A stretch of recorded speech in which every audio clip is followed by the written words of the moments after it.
Zeus Coffee Experience. And what did you order, Bunny? Ice Australian chocolate and pepperoni bread.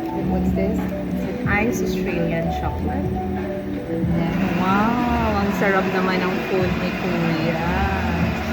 It's like a pizza bread, and then ate has CO latte.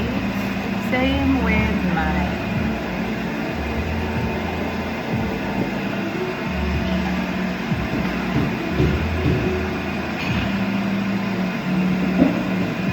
Lakad lang kami from our hotel. Here's the Zeus Coffee. Mas katalgin siya ng gusto.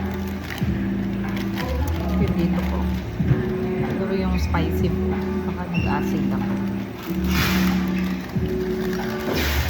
Enjoy your food, Bunny. Enjoy eating.